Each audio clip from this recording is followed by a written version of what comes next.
কুত্তা, বিড়াল, ভেড়ার পাল, ব্যানারের পাল, বানরের পাল ঘোরাঘুরি করলো, আর ওই 5% 5% নির্বাচনে এমপি মন্ত্রী হইল।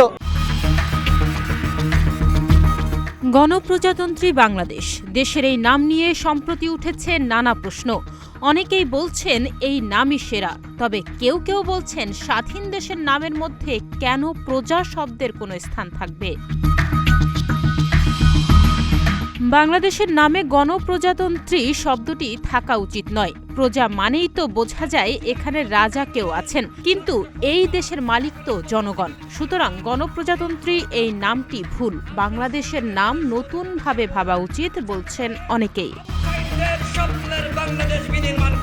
এ নিয়ে মাথা ঘামাচ্ছে রাজনৈতিক দলগুলোও। সংবিধান সংস্কার থেকে শুরু করে দেশের নাম পরিবর্তন যেন এখন সময়ের দাবি হয়ে দাঁড়িয়েছে দলগুলোর জন্য। ভালো নেতা ও নীতি চাই, এছাড়া জাতির মুক্তি নাই। সোমবার সংবিধান সংস্কার কমিশনের কাছে এ নিয়ে প্রস্তাবনা জমা দেয় ইসলামী আন্দোলন বাংলাদেশ ও গণ অধিকার পরিষদ। উভয় সংগঠনই দেশের সাংবিধানিক নাম গণপ্রজাতন্ত্রী বাংলাদেশের পরিবর্তে নতুন নাম প্রস্তাব করেছে। ইসলামী আন্দোলন বাংলাদেশের প্রেসিডিয়াম সদস্য আশরাফ আলী আকন্দ বলেন, বাংলাদেশের নাম হবে বাংলাদেশ কল্যাণ রাষ্ট্র, যাতে কোনো ব্যক্তি নামটা দেখে অকল্যাণ করার চিন্তা না করতে পারে।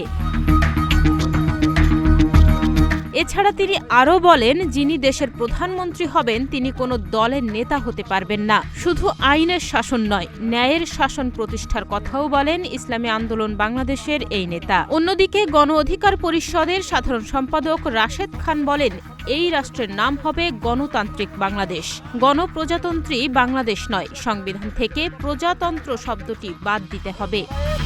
আমরা বিশ্বাস করি সংবিধানে নির্বাচনকালীন সরকার ব্যবস্থা এবং জাতীয় সংসদে প্রতিনিধিত্বকারী রাজনৈতিক দলগুলোর ঐক্যমত্যের ভিত্তিতে নির্বাচনকালীন সরকার গঠনের প্রস্তাব দিয়েছে গণ অধিকার পরিষদ। ওই সরকারের মেয়াদ হবে 4 মাস।